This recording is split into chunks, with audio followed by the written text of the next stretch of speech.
বাংলাদেশের significant portion মেয়েরা iron ডেফিসিয়েন্সিতে ভুগে থাকেন। ছেলেরাও কিন্তু অবশ্যই আয়রন ডেফিসিয়েন্সিতে ভোগেন, যেটা ক্লিনিক্যাল প্র্যাকটিসে খুব রেগুলার বেসিসে পাই। এবং এখানে যে পার্টটা খুব ইম্পর্টেন্ট, আয়রন ডেফিসিয়েন্সির যে সিম্পটমগুলো আমরা সাধারণত পাই, প্রথমত অবশ্যই আমাদের স্কিনটা খুব পেইল হয়ে যায় বা চোখটাও অনেক বেশি পেইল হয়ে যায়, মানে ফ্যাকাশে হয়ে যায়। পাশাপাশি দেখা যায় যে আমাদের মুডটা খুব ইরিটেবল হয়ে যায়। একটুতেই রেগে যাচ্ছে, মেজাজ খিটখিটে থাকছে। পাশাপাশি আ অনেক বেশি লো এনার্জি কাজ করে, ফ্যাটিগ ফিল করতে থাকে, ঘুমটা খুবই পাতলা হয়ে যায়, প্রপার স্লিপ হচ্ছে না। এবং ওখান থেকে অনেক সময় আমরা এটা মিসডায়াগনোসিস এ চলে যাই যে আসলে কি আমার কোনো রকম ডিপ্রেশন হচ্ছে বা আদার্স কোনো মেন্টাল হেলথ ইস্যু হচ্ছে।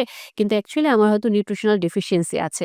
এটার পাশাপাশি আরো যেটা বোঝা যায়, চুল পড়তে থাকবে প্রচন্ড পরিমাণে এবং হেয়ার থিনিং হবে, আগাটাও ফেটে যাবে। নখেও চেঞ্জ চলে আসবে, নেইল থিনিং হবে, নেইলটা ব্রিটল হয়ে যাবে। একই সাথে মুখেও ঘা দেখা যায়, জিহ্বাতেও পরিবর্তন চলে আসে। যদি আপনার এই সবকিছু থাকে এবং আরো যদি কিছু সিম্পটম থাকে যেটা আপনার মনে হচ্ছে যে না, আপনার মেন্টাল হেলথ ইস্যুর পাশাপাশি মেবি ফিজিক্যাল কোনো প্রবলেম, তাহলে অবশ্যই আপনাকে এটা মাথায় আনতে হবে আমার কি আয়রন ডেফিসিয়েন্সি হচ্ছে নাকি শরীরে। এবং যেহেতু বাংলাদেশে এটা খুব কমন প্রবলেম, এখন থেকে এটা যেন আমরা অবশ্যই মাথায় রাখি। এবং আরেকটা যে জিনিস আমরা খুব ভুল করে থাকি, আয়রনের সাপ্লিমেন্টটা নেয়াতে আমরা ভাবি যে শুধুমাত্র সাপ্লিমেন্ট নিলেই হয়তো ঠিক হয়ে যাবে, এবং আবার অনেক ক্ষেত্রে আমরা সাপ্লিমেন্টটা ঠিকমতো নিও না।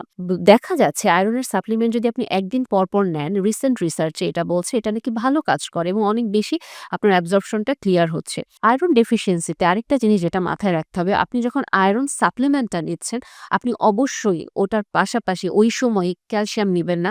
এই খাবারগুলো নিবেন না যেগুলো অক্সালেট সমৃদ্ধ। এবং আপনাকে আরেকটু যেটা মাথায় রাখতে হবে, আমরা হয়তো আয়রনটা নিচ্ছি, পাশাপাশি আমরা চা খাচ্ছি, যেখানে ট্যানিন থাকতে পারে এবং যেটা কিনা এগেইন আপনার আয়রন অ্যাবজর্পশনকে বাধা দিবে। আয়রন অ্যাবজর্পশনের জন্য আপনি ঠিকই সাপ্লিমেন্ট নিচ্ছেন, তারপরেও কেন ঠিক হচ্ছে না? কারণ শুধুমাত্র আয়রন ডেফিসিয়েন্সি বা লো ফেরিটিন লেভেল থাকলেই যে আপনার আয়রন ডেফিসিয়েন্সি হবে, এটা কিন্তু এমন না।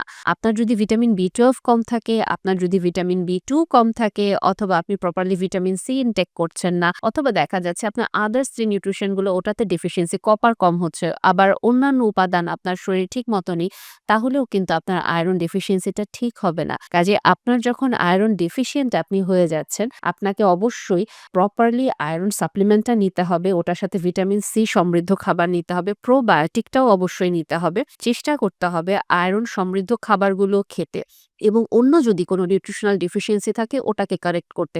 অনেকেই আমরা এটা জিজ্ঞেস করি যে আমরা কি তাহলে আয়রন সমৃদ্ধ খাবারের মাধ্যমে এটা কারেক্ট করতে পারবো? যদি আপনার ডেফিসিয়েন্সি খুব সিভিয়ার লেভেলের থাকে, তাহলে অবশ্যই আপনার জন্য সাপ্লিমেন্ট নিতে হবে এবং আপনার ডক্টর আপনাকে যেভাবে প্রেসক্রাইব করবেন ওভাবেই আপনাকে এটা ফলো করতে হবে।